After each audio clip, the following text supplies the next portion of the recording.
Etarako eta gaur esan bezala gurekin gonbidatu dugu faktorian Josu Erkoreka, Jaurlaritzaren lehen lehendakari orde eta segurtasun sailburua. Erkoreka jauna, egunon, ongi etorri.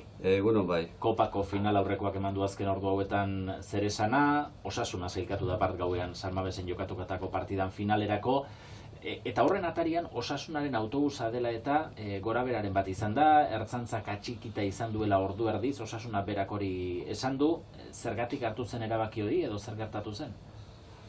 Bueno, hor aldez aurretik ordua emanda zegoen eta planifikatuta noiz heldu behar zen Atletiken autobusa eta noiz Osasunarenak, ezta? Eta kontua da, claro, hainbeste jente zegoen, jentetza izugarria zegoen, ez bakarrik San Mames inguruan, inguruko kaleetan eta baita ere, ez zen posible izan orduan heltzea ez Atletiken autobusa, ez da ere aro gutxiago oraindik Osasunakoak. Gainera, Atletiken autobusa babesten hainbat furgoneta joan ziren, ertzaintzaren furgonetak, hauek erasoak eta jaso zituzten botilakadak eta basokadak eta horrelakoak eta bar, orduan ez zegoen modurik bermatzeko erabat segurtasunez helduko zela Osasunaren autobusa. Beste bide bat hartu zen eta 20 minutuko atzerapenarekin heldu ziren. Osasunako zuzendaritzak haserre xamarritzen du sare sozialetan, azalpenak eskatuko dituztela esanez, ez dakit hartuenen bat izan duzuen talde gorritxoko zuzendaritzarekin edo izango duzuen? Edo? Bueno, orain irabazi dute eta ez dut uste kexatzeko arrazoi gehiegirik izango duten, baina, en fin, azalpenak eskatzen badituzte, esango digu. Tristura Atletik zalentzat geratu da, ezta? Bueno, horrela da, futbola. Gaur, Aste Santuko oporraldia hasiko da askorentzat, pasaden ostiraletik mugikortasuna areagotu dela ikusten da, baina gaurtik astelehenera artekoa izango da oporraldia jende gehien txenarentzat. Nolako operazio aurre ikusten duzue? Bueno, beti bezala horrelako kasuetan operazioa martxan jarrita dago, egin beharreko komunikazio deiak eta jarrita daude, eta kontrolak ezarrita baita ere, bermatzeko gauzak behar den moduan egiten direla, ezta? Horrela da. Bueno, ostiralean hasi ziren bidaiak bai irtetzen eta bai heltzen, eta orain arte arazo berezirik ez da izan, gainera hau txertatu da edo suertatu da itzuliarekin batera, itzuliak ere bere arazoak eskatzen ditu, neurri batean errepideak eta blokeatu egin behar direlako, baina, kontua badoa eta... Gaur Gipuzkoako lurretan ibiliko da itzulia, goraberarik sor dezake irteera operazioarekin bat eginez? Ez dut uste gauzek nahiko planifikatuta daude ikuspuntu horretatik. Esan behar da baita ere, trazaduaren, bidearen ikuspuntutik gaur eta batez ere azken etapa direla zailenak, ertzaintzaren segurtasunaren ikuspuntutik, gaurkoa eta azkena dira zailenak, baina gauzak prestatuta daude, briefinga goizero egiten da, eta briefingetan bide gurutze guztiak daude kontrolpean. Aurten Frantzia goturrak sortuko du, 3 egunez batez ere antolaketa erronka handia batetik, eta bestetik errepidetan korapiloa. Nola ari zarete hori antolatzen? Bueno, itzuli bat antolatzeak arazoak badakartza, eta horrela da, arazoak esan dugu zailtasuna badakartza, hau izugarrizko erronka da. Arazoak berdinantzekoak dira, baina hainbat aldiz biderkatuta, ezta? Besteak beste, turrak eskatzen duelako, ez ordu erdi lehenago, baizik eta errepideak, beraiek turra pasatuko den errepideak, denak 4 ordu lehenago itxitagun behar direla, ezta? Claro, hori kontuan hartzen badugu, uztailaren hasierako egunetan dela, oporraldiak ere sarri-askotan egun horietan hasten direla, baita ere irteera operazioak ere hor egun horietan esaten direla. Operación Paso del Estrecho, famatu horrek ere Irunen eragina izaten duena, egun horietan esaten direla neurri batean, horrek gainera asteburuko egunak dira, larunbata igandea eta astelena, erronka izugarria da, eta horretan gabiltza, udal guztiekin hitz egiten, udaltzaingo guztiekin gauzak lotzen, eta bide gurutze guztiak, gainbegiratzen, ez da? Udaltzainak eta ertzainak ez diren beste poliziarik beharko da, egun horietarako Euskal Errepidetan? Bai, bolondezak, baita ere. Poliziarik ez denuen? Beste poliziaren batek parte hartuko ote duen? Bueno, Frantziako turrak ekartzen ditu bere poliziak, baina normalean ez dira gehiagik ikusiko. Motorretan batzuk ibiliko dira, eta gero gainbegiratzen ere parte hartzen dute, eta beraiekin koordinazio oinarri batzuk ere izaten dira horrelako itzulietan. Gainera kontuan izan behar da, 3 etapa direla, hasierako 3 etapa, eta hori asko da. Turraren abiera honek txirrindularitza elkarte askotan sortu du poza, baina nabarmendu digute batzuk baita ere, herrietan oinarrizko lasterketak egiterakoan gero eta baldintza zorrotzagoak jartzen direla, eta zure sailari, segurtasun sailari begiratzen diote esanez, ez direla erraz lortzen errepideak erabiltzeko eta txirrindularia pasa bitartean ixteko baimenak. Irizpide aldaketarik egon da azkenengo urteotan gai honetan? Bueno, puntu horretan ez da aldaketarik izan ere, errepideak nola erabili aldiren txirrindularien lasterketak eta egiteko hori araututa dago eta Madrilek emandako trafikoaren inguruko erreglamentu batean jasota dago. Beraz, hori betikoa da eta betiko irizpideekin aplikatzen da. Hor ez da arazo berezirik izan, eta ez da aldaketarik ere. Aldaketa izan da, besteak beste, errepide horrelako lasterketetan ohikoak diren moto enlazeak falta direlako, besteak beste esperientzia negargarriak izan dituztelako aurreko urteetan aseguruekin, aseguruak persona babestuai, baina motorrak egindako kalteak istripu bat izatekotan ez dituztelako babesten, Orduan hor izan dira arazoak eta orduan moto enlazeak uko egiten badiote parte hartzeari lan guztia ertzaintzaren dator eta ertzaintzak bere planifikazioa dauka. Eta planifikazio horretan ez dago uztartzerik planifikatuta dauden lasterketa guztiak. Orduan, gazu batzuetan ezin izan da antolatu, besterik zean, baliabide nahikorik izan ez delako motorretan eskaini behar den laguntzaren ikuspuntutik. Trafiko segurtasunarekin lotuta, azkenengo ordu hauetan, Espainiako trafiko zuzendaritzak esan du aztertzen ari dela autobidetan matxuraren bat edo kolpere bat izan ezkero jarri behar den triangelu hori horren derrigortasuna kentzea. Berez, 2026tik aurrera jarria dago, argiarekin bakarrik izango dela, baina bien bitartean triangelua erabil daiteke eta antza harrapaketa asko ari dira azken aldian gertatzen. Debeku hori kentzea zentzuzko iruditzen zaizu? Bueno, ez daukat nik informazio gehiegirik horren atzean dagoen arrazoiari buruz. Ez dakit zer dela eta erabaki duten horren atzean, nolabait. Baina edonola ere, erabakia berari dagokie, zan nahi dut, hemen legeria, trafiko arloko legeria ematea estatuari dagokio, eta guk hemen aplikatzen dugu, estatuak aprobatzen duena. Beraz, beraiek ezarriko dute, baina ez daukat irizpide landurik horri buruzko erantzun oinarritu bat emateko. Gaia aldatuta eta indarkeria matxistari begira pasaden astean Deustun gizonezko bat atxilotu zuen ertzaintzak, ustez bere bikotekide ohiari eraso egin eta su ematea leporatuta, baina gero gizonezko gaske geratu zen eta genero indarkeria etzen beste hipotetesi batzuk ere zabalik zeudela esan zenuten zuen sailetik. Zertan da ikerketa, ezer argitu da? Bueno, ikerketa hauek oso delikatuak dira, batez ere, familia arteko lekukoak eta jaso behar direlako, eta hor argita garbi gainera horratzean giza drama bat izan delako, eta ikerketak aurrera darrai egia da, eta hipotesi horiek zabalik daude oraindik. Eta ikusiko da, ertzaintzak egindako ikerketaz aparte gero epaileak eta fiskaltzak eta zezaten duten honetan. Baina egia da, hasieran gauza segurutzat ematen zen eraso sexista bat zela, matxista bat zela, batez ere genero indarkeriaren esparruan egindakoak bikote baitziren, gizona eta emakumea, baina gero beste lekuko batzuk nabarmendu ziren hori zalantzan jartzen zutenak eta oinarria zeukaten eta funtsezko lekukoak ziren. Ez bakarrik familia artekoak, baizik eta inguruko jentearen partetiko aita ere, orduan hori hasierako hipotesia zalantzan jarri zen eta orain hipotesiak hortxe daude mahai gainean oraindik eta ikertzen dabiltza. Duela aste batzuk bestalde Arartekoak ertzaintzari eskaria egin dio sexu delituen biktima diren emakumeen salaketak jartzeko prozedura horiek erraztu ditzan. Ez dakit protokoloak berrikusi beharrik ikusten duzuen, zerbait aldatu beharrik ote dagoen protokolo horietan? Bueno, protokoloa nahiko landua eta aurreratua da. Eta esan behar da gainera, protokoloa maiz eguneratzen dela. Eguneratu zen, estatuak eman zuenean gazteen eta umeen babeserako legea, duela urte pare bat, eta orain eguneratzen ari dira berriro, solo si ez si legearen araberako eraginak bere barruan sartzeko. Eraz, protokolo oso aurreratua da, eta esan bezala, alegin izugarria egiten dugu arlo horretan protokoloak eguneratzen eta legediaren arabera egokitzen, ezta. Kontua da balitekeela, kasu banakan batzuetan protokoloa behar bezala bete ez izana, horrelakoak gerta daitezke, ezta? Eta kasu honetan gerta zitekeen horrelako zerbait, eta horrela heldu zen salaketa edo kexua Arartekoarengana.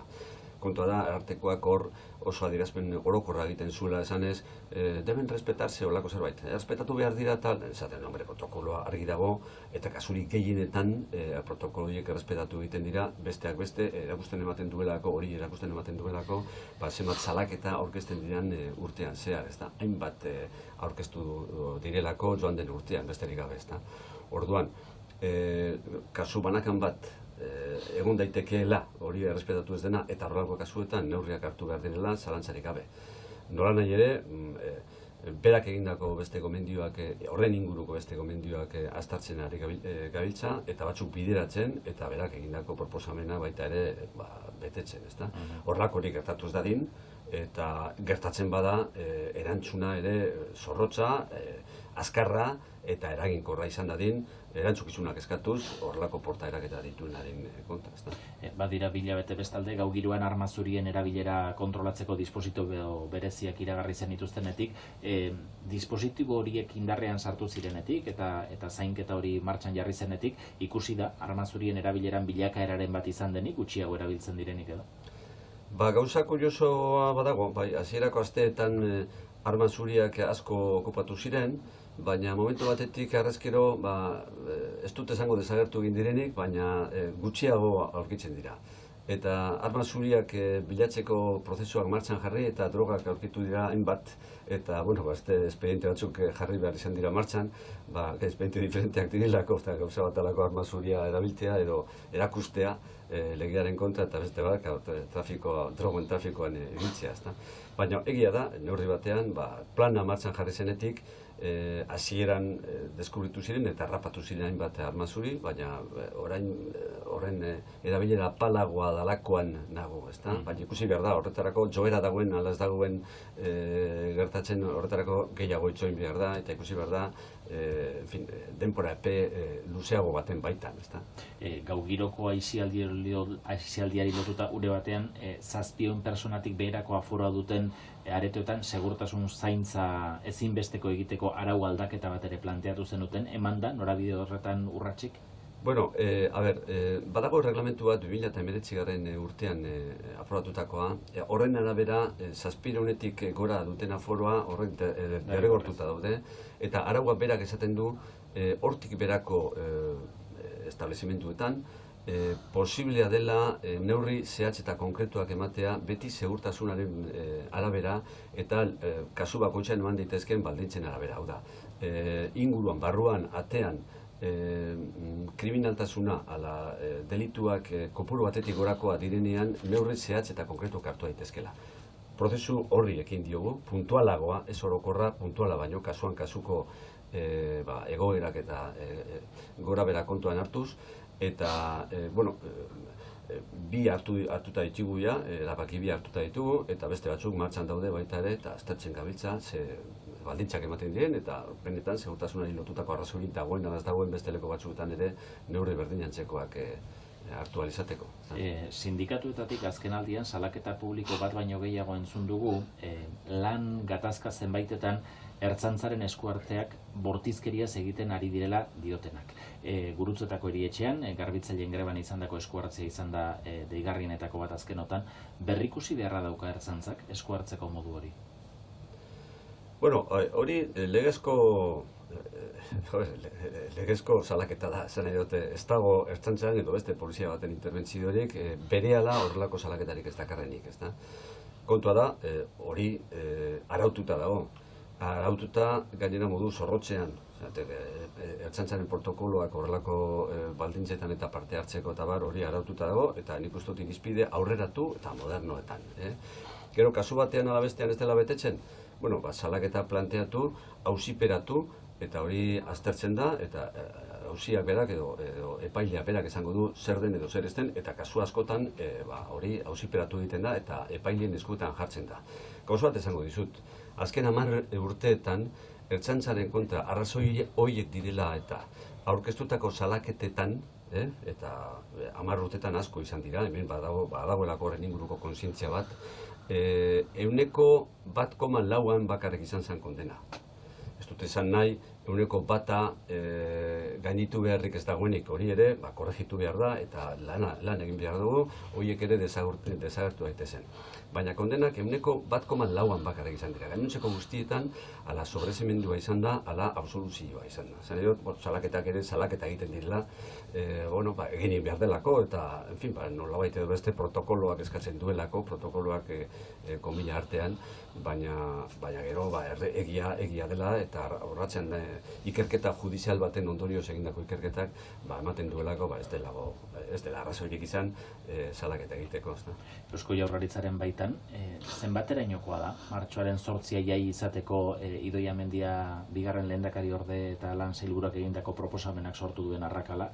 Inpresioa ematen duelako EAJ-ko sailek proposamen horren kontra irmo segitzen dutela eta Mendiak berean. Bueno, horri, erabaki hori ez da oraindik ere gobernu kontseilura heldu, ez da han mai gaineratu. Esan nahi dut horrek bere prozesua darama, prozesu horretan, iritzia eman beharreko organo bakoitzak bere ikuspuntua eman du, bere txostena eman du, eta etorreko da, momentu batean etorreko da, eta datorrenean ikusiko du nola datorren, zer nolako babesarekin datorren, eta ikusiko da. Baina prozesua oraindik zabalik dago, eta okerrezpanago, normalean maiatzera arte datorren urteko lan egutegiaren hori ez da, dekretua ez da onartzen, maiatzera arte oraindik denporea dago. Beraz gai honen inguruan, kanpoan ari dira aldeak hizketan, gobernu bileraren baitan ez da... Gobernuan bertan hau oraindik ez da mai gaineratu, badira sail konkretuak honetan zer esan gehiago daukatenak, eta horien artean elkarrizketa izango da, beste arlo batzutan izaten den moduan. Arrakala hauetan, zure ikuspuntutik hauteskundeen gertutasunak ze puntuta baino eragiten du? Bueno, hori politikaren gora bera normala da, ezta? Zer diote, badira, Madrila begiratzerik ez dago, Madrilen bertan ere ikusten da, hauteskundeak zenbat eta hurbilago egon, gobernukideen artean zenolako arrakala txikiak eta planteatzen diren, Baina, nik ez nioke garrantzi apartekorik ebango, benetan, gobernuaren jardunean, eguneroko jardunean eta gure eginkizunean, eta batez ere gure konpromisoan, hau da, programa betetzearen inguruko konpromisoan, aporketarik ez dagoelako, eta horra usturarik ez dago, eta normalean, atzo ere hainbat akorde hartu genituen gobernu kontseiluan, lege proiektu bat ere aprobatu zen, eta, sailburuak berak defendatu zuen gero prentsaurrekoan, programa betetzen ari gara, eta, horrelako gauza txikiak eta badirean alamen, baina... Legebiltzarrean, EAJak, EH Bilduk eta Elkarrekin Podemosek ere pasaden astean erabakitzeko eskubidea aitortuko duen konstituzio erreforma baten alde bozkatu zenuten, badakigu gobernu itunean desadostasuna gai horren inguruan adostuta dagoela, baina horrek ere gobernu jardunean ez dut irabirarik eragiten? Ez, hori argi eta garbi dagoelako. Gobernu osatzen duen alderdiok diferenteak gara, argi dago. Badakigu horretan gai horren inguruan, hain zuzen, autogobernuaren nondik eta norakoaren inguruan ikuspuntu diferenteak ditugula.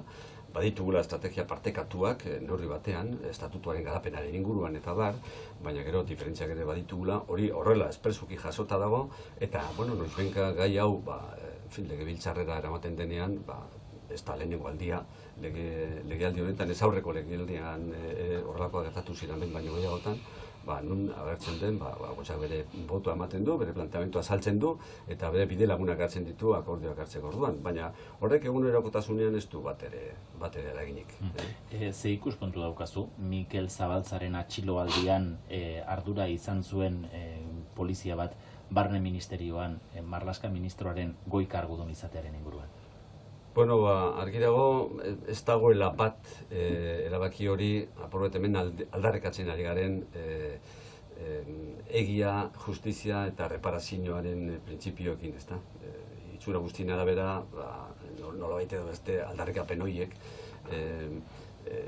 nire ustez denok hemen partekatu beharko genituzken aldarrikapen eta printzipio horiek ez direla hemen kontutan izan, ezta?